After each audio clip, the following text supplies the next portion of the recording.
ఇక విజయవాడలో నిర్వహిస్తున్న తెలుగు భాషా దినోత్సవం కార్యక్రమంలో డిప్యూటీ సీఎం పవన్ కళ్యాణ్ మాట్లాడుతున్నారు. లైవ్ చూద్దాం. కొన్ని మ్యాగజైన్స్ ఇంపోర్ట్ చేసుకొని పర్లాకిమిడి మహారాజు వారి సహకారంతో అవన్నీ చదివి అలా ఆయన పరిశోధకుడు ఆయన. అలాగే గిడుగు వెంకట్రామూర్తి గురించి చెప్పాలంటే ఆయన మామూలు పోరాట యోధుడు కాదు. ఆయన ఏదో మనం కూర్చోబెట్టి మనకి తెలుగు భాషని ముందుకు తీసుకెళ్ళినాడు కాదు, ఆయన తెలుగు కోసం, తెలుగు జాతి కోసం పరితపించిపోయిన వ్యక్తి.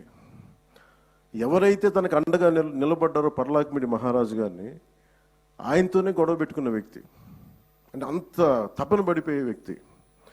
ఈరోజు మనం గిడుగు వెంకట్రామూర్తి గురించి, మనం రామూర్తి గారి గురించి తెలుగు భాషని వాడుక భాషలు తీసుకొస్తున్నాం అనుకుంటున్నాం, కానీ దానికంటే ముందు ఆయన సవర భాష కోసం ప్రయత్నం చేసిన వ్యక్తి. సవర భాష కోసం ఆయన ఎన్ని సంవత్సరాలు వదిలేశారు ఆయన జీవితాన్ని.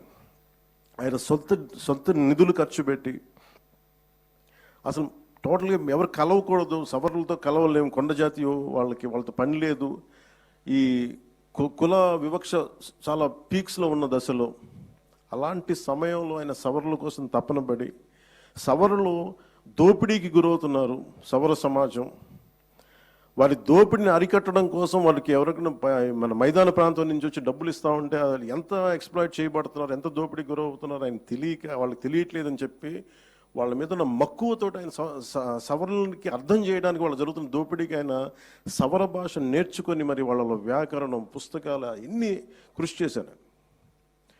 అలాంటి వ్యక్తి, అలాంటి మహానుభావుడు. అలాగే ఆయనకి ఎవరికైతే అండగా ఉన్నారో తెలుగు భాష కోసం, లేదంటే మనకి ఈ వరిసాలో కలిసిపోతుంది పర్లాకిమిడి, నేను విడిపోవాలి నేను చెప్పి మేము ఆంధ్రాలోనే ఉండాలని ఒక ప్రయత్నంతో ఆయన చేసిన ప్రయత్నం పర్లాకిమిడి మహారాజు వారి కోపానికి కారణమైంది. ఆయన స్నేహాన్ని కూడా వదులుకున్నారు. అలాగే ఆయన ఎన్ని మాటలు పడ్డారంటే దుష్ట చతుష్టయం అని చెప్పి దాంట్లో ప్రత్యేకించి మన గురజాడ అప్పారావు గారు, గురజాడ అప్పారావు గారు, అలాగే శ్రీనివాస అయ్యంగారు గురించి అనేవాళ్ళు అంటే సరిగ్గా రన్ని తమిళం తెలుగు మాట్లాడే శ్రీనివాస అయ్యంగారు, ఏట్స్ అంటే ఒక ఇంగ్లీష్ వ్యక్తి, అలాగే గురజాడ గారు, గిడుగు, వీళ్ళందరినీ దుష్ట చతుష్టయం అని చెప్పి ఎన్ని మాటలు పడ్డారు వాళ్ళందరూ కేవలం వాళ్ళు కోరుకుంది మనం మాట్లాడే భాషని మనకి ఇది అంత మామూలు వాడుక భాషని మామూలు సాహిత్యంలో రావాలని ఒక తపన. ఆ తపన కోసం ఎంత కష్టపడ్డారు, ఎంత నలిగారు అని చూస్తూ ఉంటే విచిత్రం ఏంటంటే ఆయన లాస్ట్ ఒక 40 సంవత్సరాల్లో ఆయన చెవులు వినిపించదు, ఆయన బ్రహ్మచెవుడు ఆయనకి. అది కూడా ఎందుకు జరిగింది అంటే ఆయన సవర భాష కోసం, సవరుల కోసం భాష లిపి తయారు చేయడం కోసం ఆయన ఎక్కడో అడవుల్లోకి వెళ్ళి అక్కడ కూర్చొని జబ్బు పడి మలేరియా వచ్చి అక్కడ క్వినైన్ అనే ట్యాబ్లెట్స్ తీసుకొని దానివల్ల వినికిడి శక్తి కోల్పోయి ఆయన తెలుగు భాష ఉద్యమం అంతా ఆయనకి ఈ బ్రహ్మచెవుడితోటి ఆయన చేశారు ముందుకి. అంత కష్టపడ్డ వ్యక్తి.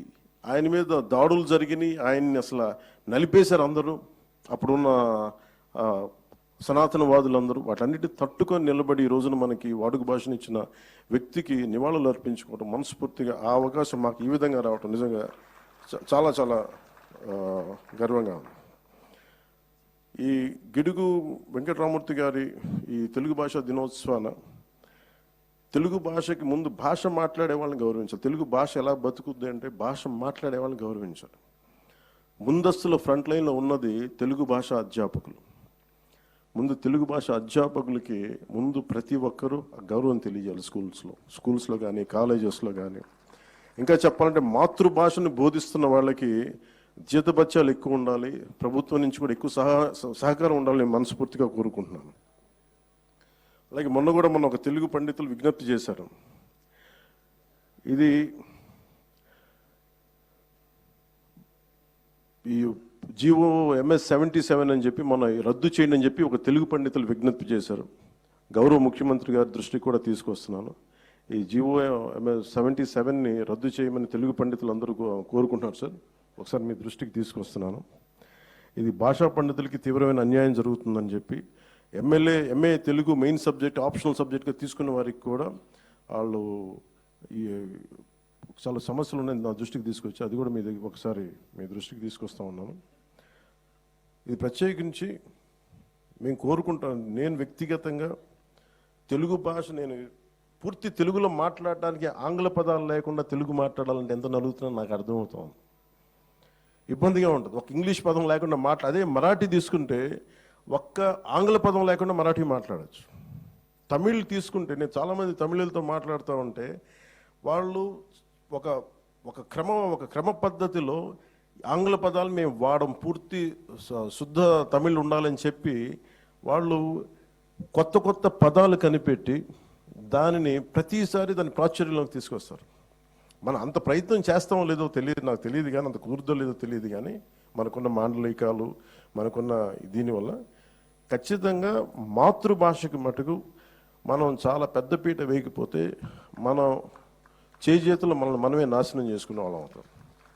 అలాగే ముఖ్యంగా యువత పిల్లలకు కూడా ఇంగ్లీష్ మాట్లాడితేనే చదువులు కాదు, ఇంగ్లీష్ కావాలి, అవసరం. చెప్తాను, ఎవరి గురించే చదువుకున్నాం, మన గిడుగు రామూర్తి గారు, ఆయన ఇంగ్లీష్ టీచర్ కానీ తెలుగు భాషను వదల.